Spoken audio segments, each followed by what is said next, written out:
Hey, what is going on everyone? This is iReviews back with another video, and today I will show you guys 15 things that you should do first on every new iPhone that you get. There are stuff like settings and all that stuff that you will have to set up in order to get a better experience on your iPhone. So here are 15 things that you should do first on every new iPhone. Now with the new iOS 13, Apple has introduced a new feature on iMessage. It allows you to set up a picture, like a profile picture, and a name for your iMessage account. So what you got to do is just open the iMessage app and just tap the three dots right there and tap on edit name and photo, and from here you will be able to add your picture as well as add your name. With the new iOS 13, which of course will be on every new device that you get, Apple has killed like the Force Touch.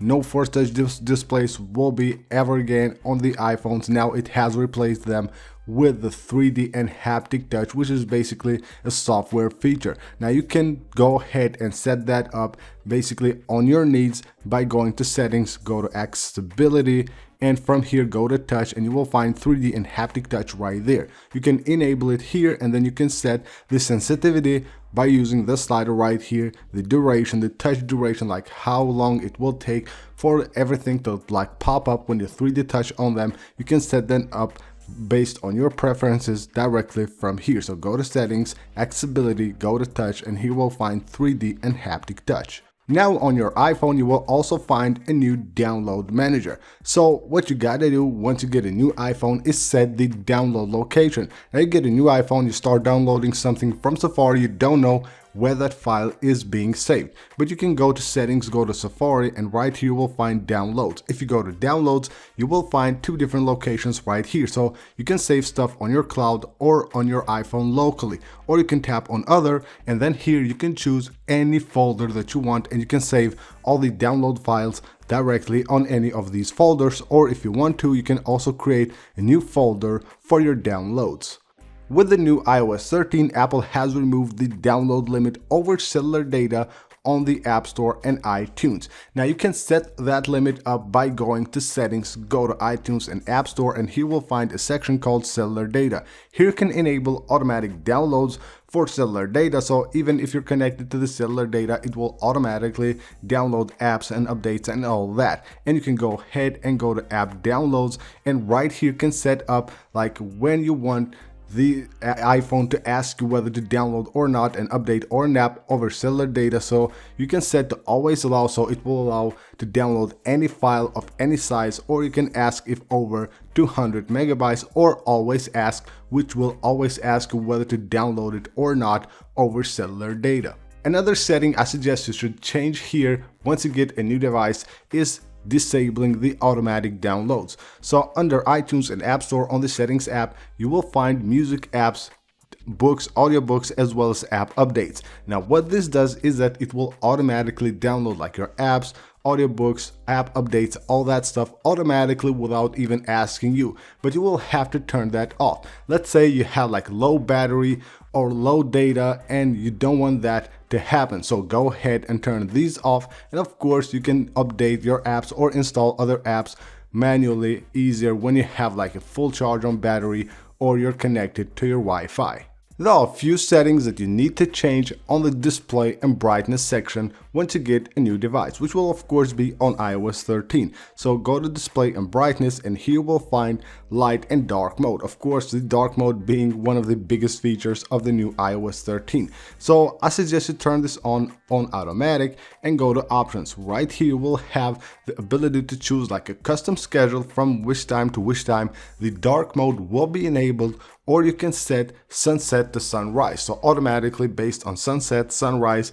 it will switch between the light and the dark mode. And if you go back, you will also have a few other options right here, which I suggest you should change, one of them being auto lock. So go to auto lock and make sure you set it at like 1 minute. I suggest that's like the best to do. If you leave it to never, your iPhone, you leave it somewhere on the table or you forget it somewhere, it will be unlocked like all the time. So make sure you go ahead and turn on auto lock as well. Of course, one of the most important things on your iPhone is security. So once you get a new iPhone, go ahead and turn on Face ID. So you can turn it on, of course, from the setup once you get the new device, or you can do that later from the settings app by going to Face ID and passcode, and make sure to turn on Face ID for your iPhone unlock. You can do that as well for the Apple Pay, the password autofill, or the iTunes and App Store purchases.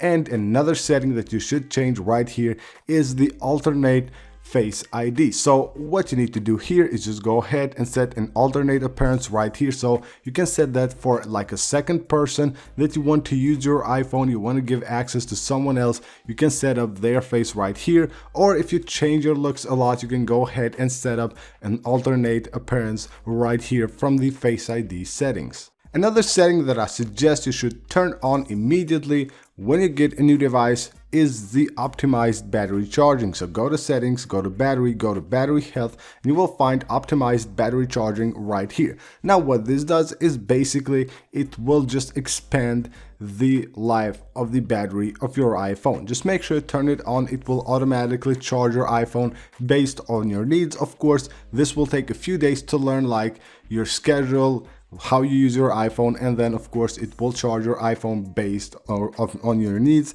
and the battery life of your iPhone, the lifespan of the battery will be much longer. On iOS 13, Apple has totally redesigned the share sheet. So when you go to the share sheet, you will see a totally different look, but it also allows you to customize it. So go ahead and customize this based on your needs. So you want to have like apps, or you want to have like different actions right there at the top that you use the most. You can just scroll down and tap on edit actions, and right here you can go ahead and add these other actions, or you can go ahead and rearrange your favorite ones right here. So always you will have like your favorite actions at the top right there. Of course, the ones that you use the most, you don't want to see there like actions that you never use. You have the ones that you want to use more, you put them right there at the top of the share sheet. On the new iPhones, you will also find a very useful feature under the phone settings. So go to phone and enable silence unknown callers. Now what this does is that it will totally silence on calls from unknown numbers. Basically, it will send them to the voicemail, and they won't interrupt you, showing you like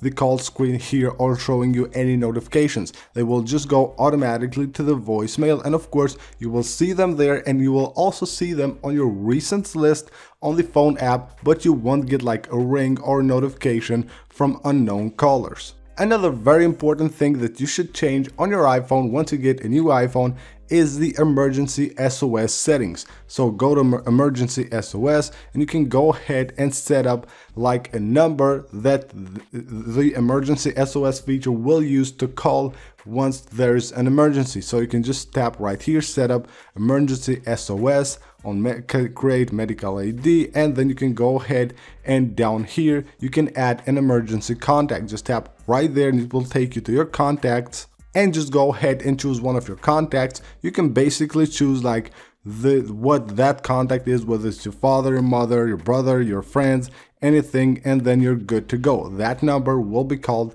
whenever there is an emergency. Hopefully there is not, but just in case, you will have to set this up. It might even save your life.